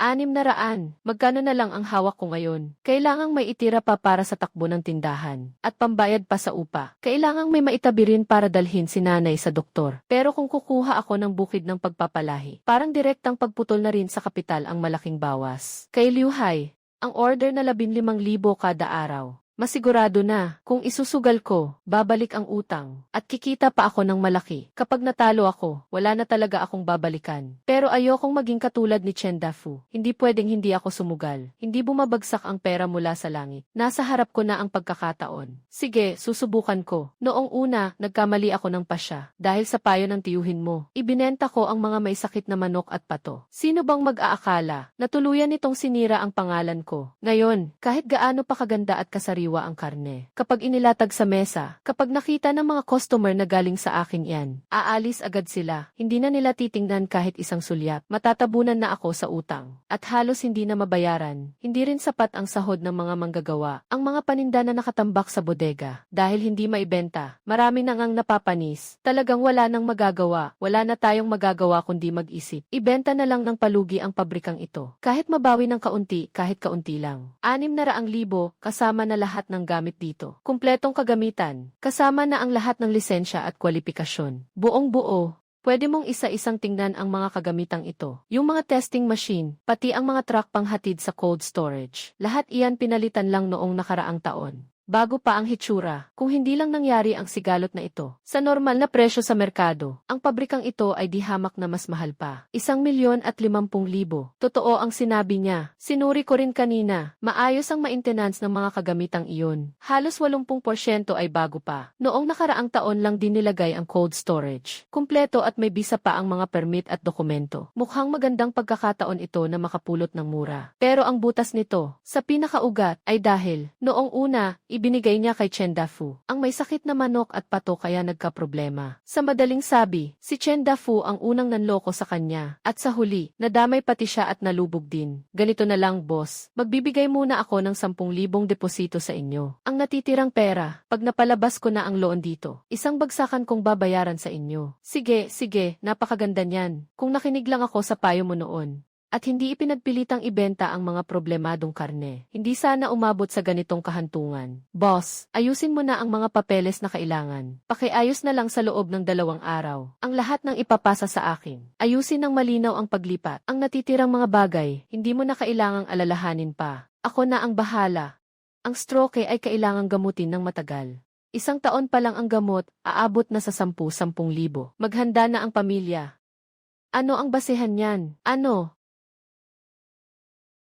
ang basehan mo, Chen Hao, para kumita ka ng malaki sa labas? Kailangan ko pang buhayin ang tatay ko. Chen Dafu, alam mo ba kung ano ang sinasabi mo? Ang sinasabi ko ay totoo. Sa labas, may utang akong 100,000. Araw-araw may mga naniningil sa pintuan. Saan pa ako kukuha ng pera para ipagamot siya? Tay, ikaw ang pinakamasakit sa akin, di ba? Mula pagkabata, ikaw na ang pinakamasakit sa akin. Ngayon, wala na talaga akong matakbuhang iba. Araw-araw may mga taong sumusugod para maningil. Hindi na nga ako naglalakas loob lumabas ng bahay. Chen Dafu.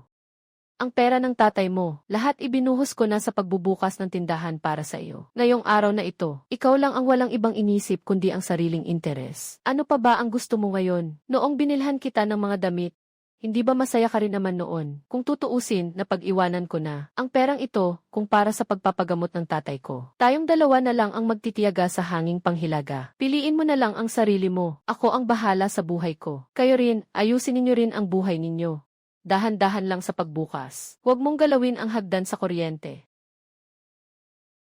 Inay, bakit kayo mismo ang pumunta rito? Hindi ba sabi ko susunduin ko kayo? Sa akin na kayo sumama pa uwi. Narinig ko na isinara na ninyo ang bukid ng pagpaparami. Balak ko sanang tumulong. Iba pa, hindi ko rin kaya. Pero kung maghahanap lang ng bantay, kaya ko. Kaya kitang tulungan kahit kaunti. Tia! Bakit po kayo naparito? Halika, tutulungan kitang magdala.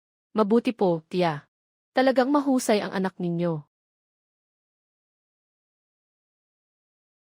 Ang sitwasyong ito, noon, hindi ko man lang maisip na mangyari. Master Liu, nakahanap na ako ng matatag na pagkukunan ng paninda dito. Kaya pa ba nang hinahawakan mo riyan? Syempre naman, diretso ko nang iiwan sa inyo. Ayos. Sige, bukas na lang tayo magkita. Sino ba ang tatawag sa ganitong oras?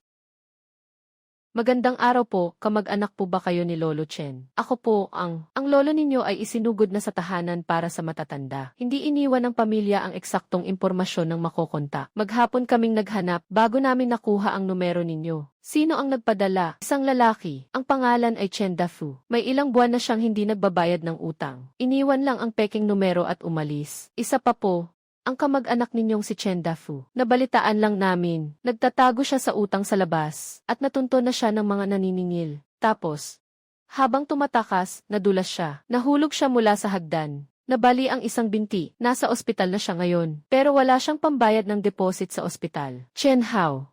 Sa wakas nakita na rin kita. Pinuri ka ni Liu Hai na parang napakahusay mo. Aling Wang, halika, pasok ka. Napapirma ko na ang kontrata. Isang taong kontrata, araw-araw 15,000 halaga ng paninda. Sa loob ng isang taon, kabuang 5,475,000. 10% ang paunang bayad, lagpas 500,000. Pinirmahan mo na ba? Tatawagan ko na. Agad na papasok ang pera sa card mo. Isang taong kontrata na mahigit 5 milyon. Mahigit 500,000 ang paunang bayad. Bumalik na ng buo ang puhunan ko. Inay, hindi na kailangang mag-alala sa pagpapagamot. Baka nga makabili pa tayo ng malaking bahay sa syudad. Ang saya no? Gusto ko lang ng taong may diskarte. At marunong makipagkapit kamay sa negosyo. Mas madali at mas masarap makatrabaho.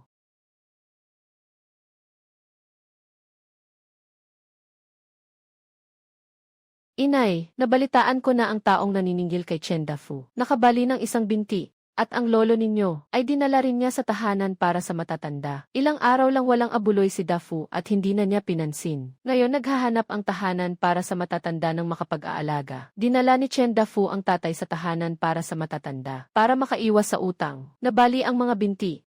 Sa huli, ang paborito niyang anak ay itinapon siya sa home for the aged. Hindi ako naninigarilyo. Ang ganda ng kalidad ng mga paninda nyo. Kaya pala sabi ni Master Liu, ang husay mo. Masyado naman po kayong mapuri, Managers Hang. Huwag kayong mag-alala. Sa susunod, bawat batch ay susunod sa ganitong pamantayan. Ipakikita ko sa inyo ang bawat linya ng produksyon. Para makita nyo lahat, dito ang linya ng paghihiwa. Doon naman ang linya ng pagluluto ng pinausukang karne. At sa dulo ay ang linya ng packaging. Araw-araw, ang mga niluto naming ulam ay ipinapadala sa mga supermarket sa 12 ng lalawigan. Ang laking operasyon nito. Ito ang matagal ko nang pinapangarap. Mula sa pag-aalaga, pagkatay, pagluluto hanggang sa pagpapahatid. One-stop shop. Hindi lang ako basta nagtitinda ng ulam. Bumubuo ako ng isang industriya. Paunti-unti lang. Ngayong taon, sisiguraduhin nating matatag tayo. Sa susunod na taon, magpapalaki tayo. At sa susunod pa. Ito ay ang schedule ng produksyon para sa susunod na linggo. Kaya niyo bang sumabay sa bilis? Kaya po, mabuti. Gusto ko ang salitang kaya. Kaya. Nandito na ako. Nagbalot ako ng dumplings, puno ng baboy at repolyo. Kumusta ang araw mo? Napirmahan na ba ang kontrata? Napirmahan na. Alam mo ba, inay, kontrata ito na nagkakahalaga ng mahigit 50 milyong yuan at may down payment na mahigit 5,250,000. Nasa bangka na ang pera. 5 milyon, 5 milyon at mahigit pa. Mabuti. Tignan mo, nagtagumpay na talaga ang anak ko. Higit ka pa sa inaasahan ko. Ang tindahan ay kumikita na ng mahigit 10,000 araw-araw. Nakokontrol na rin natin ang gastos sa bukid. Sigurado na rin ang kita mula sa mga order ni Master Liu. Ang down payment mula kay Manager Zhang ay nakatulong para umikot ang ating pondo. Nabayaran ko na lahat ng utang. Sapat na rin ito pambayad sa pagpapagamot niyo po. Bago matapos ang taon, may mahuhugot pa tayong puhunan. Pagkatapos ng bagong taon, palalakihin pa natin ang negosyo. Teka, sa buwang ito, ang kinita natin ay... Hello! Chen, how ba ito? May problema. Ako yung may-ari ng bukid na pinagkukunan mo. May narinig akong balita. May gulo sa pabrika ni Wanggang. Ano?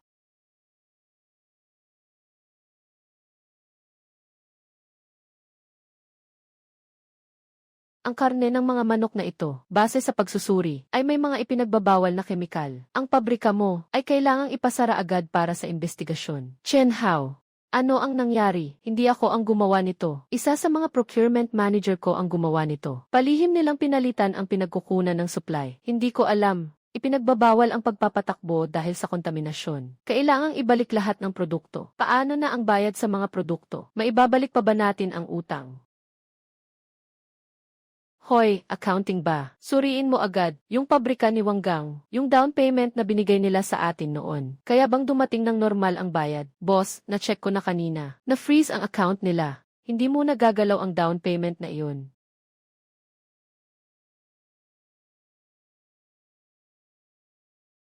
Xiao Hao, pasensya na sa iyo. Ano ba talaga ang nangyari? Yung apelyidong Son sa procurement. Nalaman ko na, palihim niyang pinalitan ang supply channel para sa akin. Yung karne na pumasok, halos 30% na mas mura. Pero puro bawal na gamot ang halo. Kakalabas lang ng test report. 6 na beses lampas sa limit ang natirang residue. Galit na galit ako ngayon. Gusto ko siyang gulpihin hanggang lumundo ang utak. Bakit? Mas pangit pa ang mukha kaysa sa sirang sabaw noon. Nakakahiya pang tingnan. Yung utang natin sa bukid ng alaga. Sa katapusan ng buwan, una pa rin ang bayad, 200,000.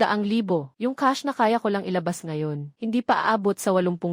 Anong nangyari? Yung dating pabrika, sumabog na ang kalbaryo. May naipon pa ako dito. Ipangsalba muna natin. Kaunti lang, mga 50 o 60,000 lang. Ate, hindi pwedeng galawin ang pera mo. Malalim masyado ang butas na ito. Hindi kita pwedeng isama sa pagkalubog. Kung ganoon, ano ang gagawin mo? Sa katapusan ng buwan, iyong 200,000, mailalabas mo ba? Hindi naman nasira ang sabaw. Hindi naman nagsara ang tindahan. Walang namatay. Kaya pa nating kumilos.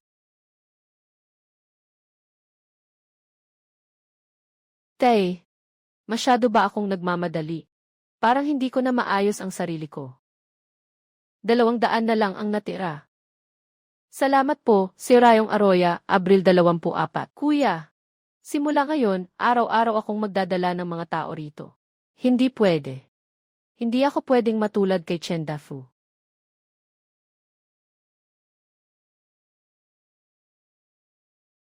Alam kong nandito ka. Hindi makatulog buong magdamag. Hindi makatulog. Imbes na nakahiga at nagmumukmok, mas mabuting bumangon at maglinis ng pool. Boss, tanungin ko lang kayo ng tapat. Natakot ba kayo? Takot. Mabuti nang matakot. Nalaglag ang nakatayong kubol. Takot din akong matulad kay Chen Dafu. Habulin ng mga tao dahil sa utang. Takot akong malaman ni nanay ko. Kung gayon, tama ang takot mo. Iba ka sa kanya. Takot siyang malugi ang sarili niya. Ikaw, takot kang mapahiya ang iba. Natakot ako. Hindi ako magtataksil sa tao. Yung 200,000 pagsama-samahin natin. Bukas pa naman ang tindahan. Bukas pa ang pwesto. Maayos pa ang mga produkto sa bukid ng alaga. Kapag naubos ang pera, pwede pang kumita ulit. Hindi naman nawala ang husay mo.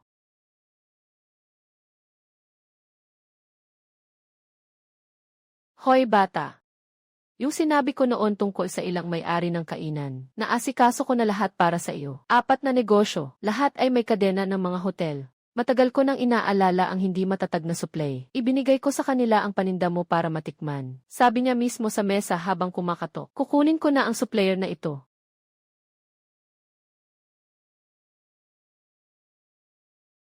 Ano, bilis, punta ka na. Kung hindi lang nasira ang sabaw, hindi ba maubos ang tindahan? Buhay pa ang tao. Ikaw rin ang nagsabi niyan.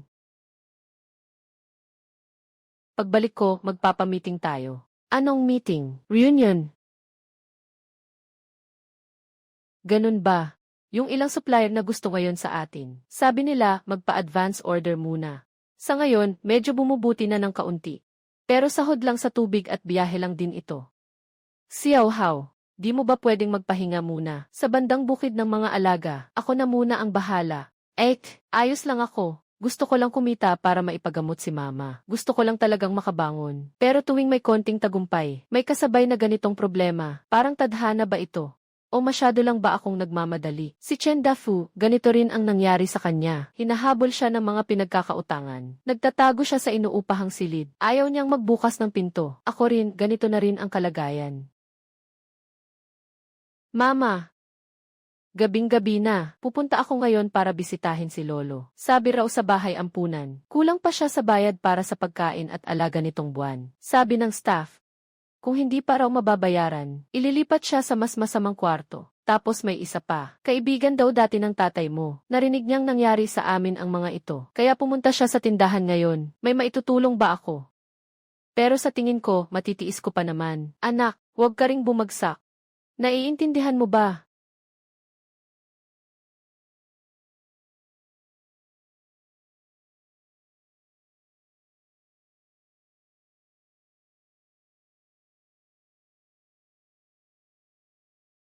Nasa lumang bahay pa si mama at gumagawa ng dumplings. Hintayin mo ako.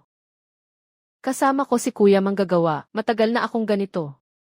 Ibinigay ni ate may-ari ng bahay ang susi ng tindahan. Sa akin. Si Liu Hai ang nag-iwan ng trabahong inihanda para sa akin. Ngayon, hinihintay pa rin niya ako na mag-supply. Hindi pa naman abot sa patay na dulo. Akin ang bukid ng alaga. Akin ang tindahan. Akin ang kasanayan. Pwedeng maghanap ulit ng daan. Pwedeng bumangon ulit ang pera. Master Liu. May nangyaring hindi inaasahan dito. Si Wanggang nagkagulo na roon. Pero andito pa rin ang paninda ko. Maayos pa rin ang bukid ng alaga. Ang sabi ninyo noong huli, may iba pang restaurant owner na naghahanap ng supply. Pwede ba ninyo akong tulungang makipag-ugnayan? Laban lang, laban lang. Ikaw na batang ito. Bakit di mo sinabi agad sa akin ang ganyang bagay? May ilang kakilala ako dito, mga kaibigan na may restaurant. Matagal na nilang gustong humanap ng maaasahang supply ng karne ng manok. Nasaan ka? Agad ko silang kukontakin para sa iyo. Mama, mukhang ayos na ako. Siyang si Liu Hai, paulit-ulit ang pag-introduce. Ang procurement list ng 4 na restaurant. Pawang mga high-end na kliyente. Araw-araw may isang malaking batch ng paninda. Nasa palengke ako ngayon. Kapag may nakakasalubong, pinupuri agad si Chen Hao. Mula sa mga tindahan sa paligid, nakakuha ako ng 7 o 8 maliliit na order. Nakalampas din tayo. Talagang nakalampas din tayo. Sinasabi ko sa inyo, kayong batang ito. Kaya nating mapansin ng langit.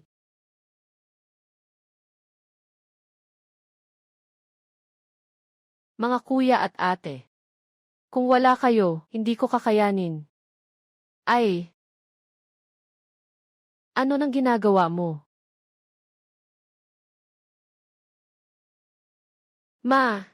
Naayos na ang usapan. Noong una, bagsak na ang kontrata. Pero nakahanap ako ng mas marami at mas magagandang bagong order. Hindi nalugi ang breeding farm. Hindi rin nalugi ang tindahan. Mabuti, mabuti.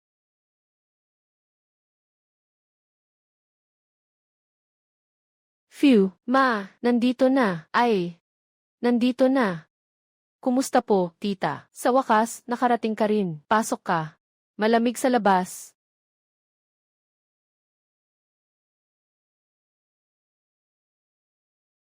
Kabuang halaga 500, ma, lahat iyan sa atin. Ma, lahat iyan sa atin. Ay, naku, hindi ba si Chen Dafu yan? Gusto mo bang tikman? Ang bago at sariwa.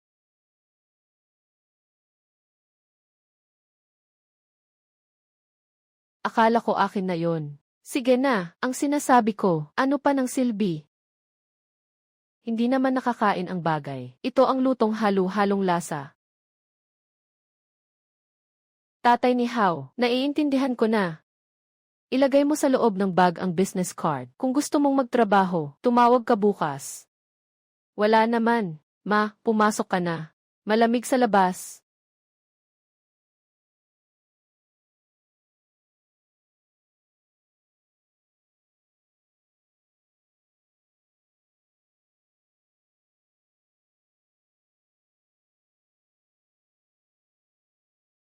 Hong.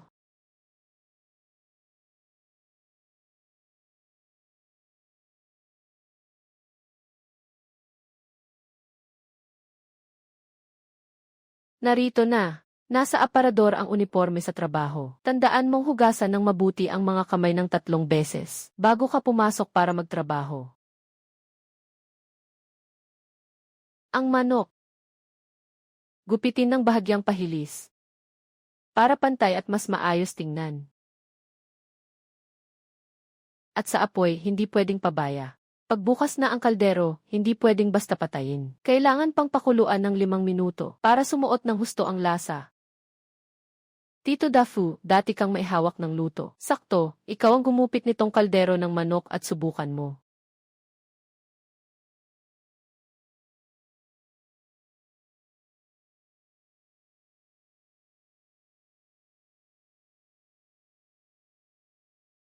Matulis pa ba ang kutsilyong ito? Ito ang pinakamatalas sa tindahan.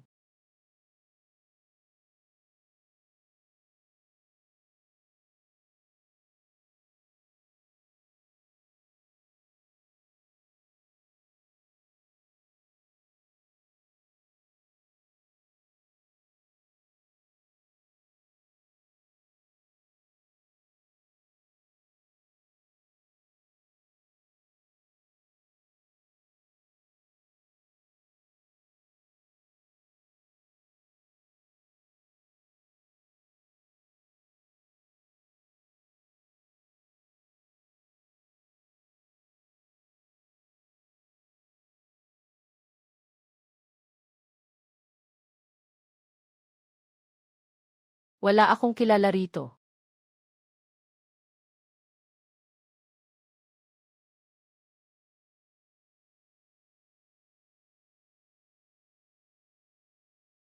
Baligtad na ang lahat. Ilang taon na akong gumagawa nito. Pero ngayon wala na akong alam. Okay. Chief of Business Affairs ng Weihao Group. Handa kaming mag-alok ng 8 milyon para bilhin ang brand recipe ni Chen at ang tindahan. Bilang tagapagtatag, maaari ninyong panatilihin ang posisyon bilang technical director. Taunang sweldo 500,000. Tama. Pagkatapos ng pagbili, aayusin namin ang estruktura ng gastos. Malaki ang puwang para tumaas ang presyo ng hilaw na sangkap. Pagpapahusay ng estruktura ng gastos. Maghanap ng masulit na supplier. Sumikat na ang tatak. Sayang lang ang sobrang ganda ng mga sangkap. Nakuha ko na ang pakulo na ito. Bawat salita alam ko.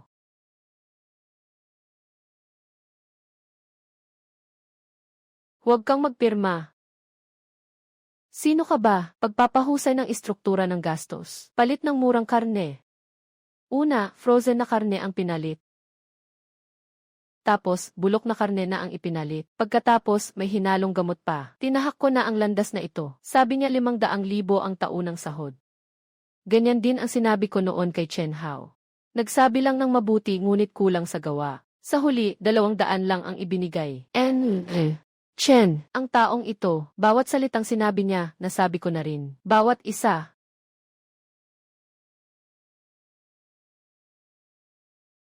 Naiintindihan ko na, lumabas ka muna.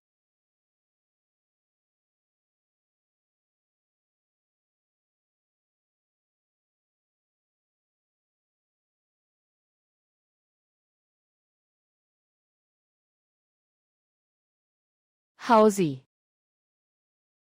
Ako ang lolo mo. Hauzi. Hindi kita matitiis, apo. Noong taong iyon, yung 200. Ako ang nagpasya noon. Ako ang nagsabi kay Dafu na ibigay iyon. 200. Lolo, naaalala mo ba ang iyong ama? Sa tingin ko, kamukha mo siya noong bata pa siya. Pero ako pa rin. Pasensya na. Pasensya na. Lolo, naiintindihan ko na. Nilagyan kita ng braised dish dito. Babalik ako palagi para dalawin ka.